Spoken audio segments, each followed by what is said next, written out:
Assalamualaikum warahmatullahi wabarakatuh. Nama saya Freddy Ferdiantara dengan NPM 17754007. Eh, Baik, di sini saya akan mempresentasikan proposal tugas akhir saya yang berjudul Analisis Rantai Pasok Ikan Teri pada Pelaku Usaha di Pulau Pasaran, Kota Bandar Lampung. Di sini outline saya yang pertama adalah pendahuluan, kedua tinjauan pustaka, yang ketiga adalah metode penelitian. Pendahuluan yang pertama adalah latar belakang sektor pertanian. Sektor pertanian adalah salah satu sektor penting dalam pembangunan perekonomian di Indonesia. Peran sektor pertanian dalam perekonomian nasional melalui pembentukan produk domestik bruto, perolehan devisa, penyediaan bahan baku industri, penyediaan lapangan kerja, dan peningkatan pendapatan bagi masyarakat. Yang kedua, subsektor perikanan. Selanjutnya, subsektor pertanian yang memegang peranan penting dalam pertumbuhan ekonomi di Indonesia adalah subsektor perikanan.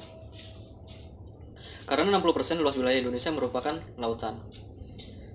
Berikutnya, sumber daya kelautan. Sumber daya kelautan dan perikanan merupakan salah satu potensi unggulan dalam konteks pembangunan ekonomi di Indonesia. Lalu sektor perikanan. Sektor perikanan menempati urutan pertama dalam mata pencarian warga desa di Pulau Pasaran. Didominasi oleh usaha pengolahan ikan teri, lalu diikuti dengan pengolahan ikan asin, nelayan dan pembudidaya ikan asin, serta buruh harian, dan yang lain sebagainya, menurut Nur tahun 2015. Kemudian, habitat ikan teri. Habitat ikan teri berada di seluruh garis pantai di Indonesia dan melebar sampai dengan perairan Filipina. Ikan teri atau yang biasa disebut dalam nama ilmiah Stoleporus sp memijah sepanjang tahun, meskipun teri dewasa dapat dijumpai di perairan Payau, menurut Aryati dan Darmayanti pada tahun 2014. Selanjutnya, pengolahan ikan teri. Pengolahan ikan teri atau pengolahan ikan menjadi ikan asin itu di Pulau Pasaran, Kecamatan Teluk bertujuan agar masa simpannya menjadi lebih lama dan juga menambah nilai ekonomis dari ikan tersebut, dan untuk menghindari tingkat kerugian ketika ikan hasil laut itu membludak. Selanjutnya adalah memaksimalkan distribusi. Dalam usaha tani, para pelaku usaha ikan teri perlu memaksimalkan distribusi rantai pasok pada produk. Jika tidak dikelola secara baik, dapat menyebabkan biaya pengeluaran yang tinggi, baik untuk biaya transaksi, biaya transportasi, biaya penyimpanan, biaya pengemasan, maupun biaya kerusakan dan keuntungan masing-masing pada pelaku usaha ikan. Menurut Siagian 2005, faktor yang mempengaruhi kinerja dari rantai pasok adalah pergudangan, transportasi, fasilitas, dan informasi. Hal ini berkaitan dengan saluran pemasaran pada sentra pengolahan ikan teri di Pulau Pasaran. Dalam mendistribusikan terdapat perbedaan harga penjualan ikan teri pada tingkat daerah memiliki tingkat penjualan yang lebih tinggi dan pada tingkat luar daerah memiliki tingkat penjualan yang lebih rendah. Maka analisa efisiensi pada margin pemasaran dan profit margin merupakan hal yang penting untuk mengetahui komponen-komponen biaya pemasaran, mana yang paling tinggi. Sehingga akan ditemukan cara pemecahannya serta biaya pemasaran dapat diperkecil hingga harga akhir masih dapat dijangkau oleh konsumen. Selanjutnya, ini merupakan data produksi ikan laut menurut jenisnya di Kota Bandar Lampung pada tahun 2020. Bisa dilihat komoditas ikan teri sebanyak 251 ton produksi pada tahun 2020, menempati urutan kelima terbesar dari data produksi tersebut.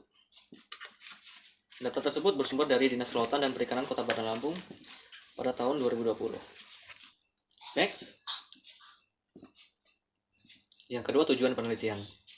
Berdasarkan latar belakang tersebut, maka tujuan penelitian ini yaitu yang pertama, untuk menganalisis rantai pemasaran ikan asin di Pulau Pasaran, Kecamatan Teluk Timur, Kota Bandar Lampung, Provinsi Lampung. Yang kedua, tujuan kedua, untuk menganalisis efisiensi pemasaran ikan asin di Pulau Pasaran, Kecamatan Teluk Timur, Kota Bandar Lampung, Provinsi Lampung. Next, kerangka pemikiran. Berdasarkan tujuan dan latar belakang tersebut, maka dapat disusun kerangka pemikiran sebagai berikut. Yang pertama adalah rantai pasok ikan teri. Untuk rantai pasok ini terdiri dari dua jalur. Yang pertama ada jalur lokal, yang kedua adalah luar wilayah. Untuk rantai pasok lokal dan luar wilayah ini sama-sama memiliki pedagang besar, kemudian dilanjutkan ke pengecer, lalu pada konsumen akhir. Untuk nantinya akan dianalisis efisiensi masing-masing dari pedagang besar, pengecer, dan konsumen tersebut. Selanjutnya, kontribusi. Penulisan tugas akhir ini diharapkan dapat memberikan manfaat bagi yang pertama, pelaku usaha ikan teri tersebut, yaitu diharapkan dapat memberikan masukan kepada pelaku rantai pasok ikan teri di Pulau Pasaran dan seluruh rantai pasok ikan teri yang ada di Indonesia. Yang kedua, bagi instansi Politeknik Negeri Lampung, laporan tugas akhir ini dapat menjadi tambahan literatur dan referensi mengenai analisis rantai pasok ikan teri. Yang terakhir adalah bagi mahasiswa, laporan tugas akhir ini untuk menambah pengetahuan mengenai analisis rantai pasok pada ikan teri. Next, yang kedua adalah outline tinjauan pustaka. Pertama ada ikan asin. Ikan asin adalah bahan makanan yang terbuat dari daging ikan yang diawetkan dengan menambahkan banyak garam, yang bertujuan agar ikan dapat bertahan lama. Yang kedua, rantai pemasaran ikan teri. Rantai pemasaran adalah suatu proses sosial dan melalui proses itu individu dan kelompok memperoleh apa yang mereka butuhkan dan mempertukarkan produk dan nilai dengan individu dan kelompok lain. Yang ketiga ada analisis rantai tata niaga. Konsep dari analisis rantai nilai dapat diaplikasikan pada rantai pasokan dan jaringan distribusi. Yang keempat, manajemen rantai pasokan. Manajemen rantai pasokan adalah sebuah sistem untuk membuat suatu produk dan menyampaikannya kepada konsumen dari sudut struktural. Next, yang kelima, tata niaga ikan asin. Tata niaga hasil perikanan adalah meliputi semua aktivitas sejak ikan mulai didaratkan dari laut, tambak sampai ke tangan konsumen. Yang keenam, orientasi pasar ikan asin. Dalam kondisi persaingan efisiensi yang ketat, seperti pada era otonomisasi daerah, pengelola daerah perlu berhati-hati dalam pemilihan produk unggulan dan menciptakan kondisi usaha yang tepat. Yang ketujuh, efisiensi pemasaran. Konsep efisiensi pemasaran pada dasarnya adalah suatu ukuran yang relatif. Next, ini ada penelitian terdahulu. Yang pertama adalah analisis rantai pasokan supply chain kopi rakyat di Kabupaten Jember dengan metode analisis deskriptif. Hasil dari penelitian ini adalah rantai pasokan agroindustri kopi rakyat terbaik dimiliki oleh rantai pasokan KSU, diikuti oleh CV Dora Dovier, kemudian PP Nurul Falah, dan UD Sido Mampir. Yang kedua adalah dengan judul analisis rantai pasok dan rantai nilai pada jeruk pamelo. Dengan hasil kesimpulan, penelitian ini menunjukkan bahwa rantai nilai jeruk pamelo berdasarkan analisis kuantitatif menunjukkan margin utama atau margin tertinggi pelaku utama rantai nilai adalah industri rumah tangga dengan pengolahan sebesar Rp 88.000 per buah atau 96,17%. Yang ketiga di sini saya ada analisis margin pemasaran ubi kayu. Dengan studi kasus di Kecamatan Slogohimo, Kabupaten Wonogiri, menggunakan metode analisis deskriptif. Untuk hasil kesimpulan, saluran 1 adalah saluran pemasaran ubi kayu yang paling efisien karena memiliki margin pemasaran yaitu sebesar 29,99 per kilogram dan memiliki nilai farmer share tertinggi yaitu 91%.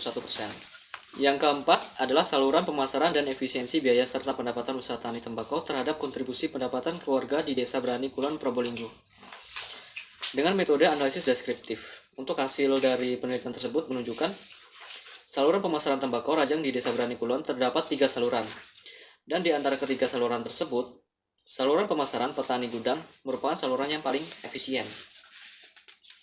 Selanjutnya adalah outline metode pelaksanaan. Yang pertama, tempat dan waktu pelaksanaan.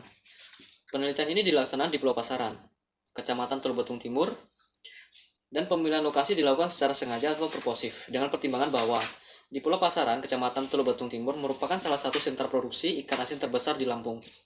Pelaksanaan tugas akhir dilakukan pada bulan Juni 2020 sampai dengan Juni tahun 2021. Selanjutnya adalah rancangan tugas akhir.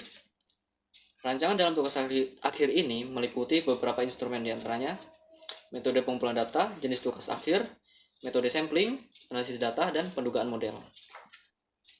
Selanjutnya adalah metode pengumpulan data. Data yang dikumpulkan dalam penelitian ini berupa data primer dan data sekunder. Data primer adalah data yang diperoleh langsung dari sumbernya dengan melakukan wawancara langsung dengan pihak pelaku usaha ikan teri di pulau pasaran tersebut.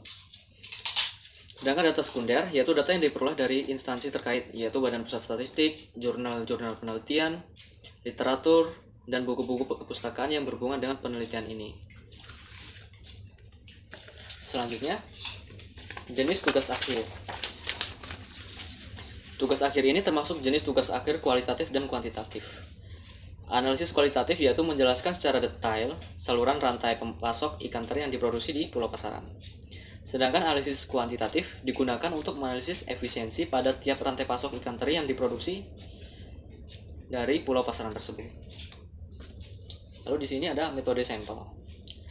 Untuk teknik pengambilan sampel dilakukan secara sengaja atau purposive sampling, yaitu pada setiap pelaku pemasaran yang terlibat, yaitu pengolah ikan asin, pedagang besar, pedagang pengecer, dan konsumen.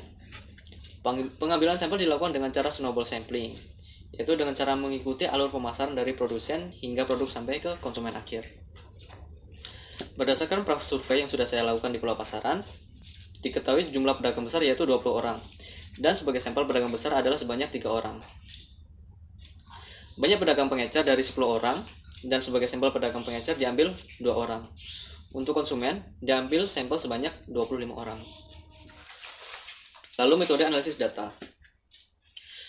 Penelitian ini difokuskan untuk mengetahui rantai pasok ikan teri di pulau pasaran. Metode analisis data yang digunakan dalam penelitian ini adalah metode analisis data deskriptif kuantitatif. Analisis deskriptif kuantitatif merupakan jenis penelitian yang menghasilkan penemuan-penemuan yang dapat dicapai atau diperoleh dengan menggunakan prosedur-prosedur statistik atau cara-cara lain dari kuantifikasi, menurut Sujarweni tahun 2014. Margin pemasaran dapat diartikan sebagai analisis perbedaan harga di tingkat produsen dengan harga di tingkat konsumen akhir. Secara matematis, margin pemasaran dirumuskan sebagai berikut. MI sama dengan PSI kurang PBI, di mana MI adalah margin pemasaran di tingkat lembaga pemasaran yang kesekian. Kemudian PSI, harga jual pasar di tingkat lembaga pemasaran tingkat yang kesekian. Kemudian PBI, harga beli pasar di tingkat lembaga pemasaran yang kesekian. Menurut Soekarwati 2002, adapun untuk menghitung efisiensi pemasaran di daerah penelitian sebagai berikut. Efisiensi sama dengan biaya pemasaran dibagi dengan nilai akhir produk dikali 100%. Dapat diketahui, maka apabila nilai efisien pemasaran kurang dari 50%, maka pemasaran dikatakan efisien. Jika nilai efisien pemasaran lebih dari 50%, maka pemasaran tidak efisien. Dan jika nilai efisien pemasaran sama dengan 50%, maka pemasaran tersebut dikatakan masih efisien. Selanjutnya di sini adalah jadwal pelaksanaan penelitian. Untuk penyusunan proposal sendiri dilakukan pada Mei tahun 2020 hingga Desember tahun 2020. Lalu dilanjut seminar proposal Januari 2021 dan pengumpulan data dilakukan pada bulan Februari hingga Maret tahun 2021. Lalu dilanjut dengan analisis dan interpretasi data yaitu pada bulan April dan Mei pada tahun 2021 dan dilanjutkan untuk seminar hasil pada bulan Juni 2021. Baik, mungkin cukup sekian presentasi dari saya. Kurang lebihnya saya mohon maaf. Saya akhiri. Wassalamualaikum warahmatullahi wabarakatuh.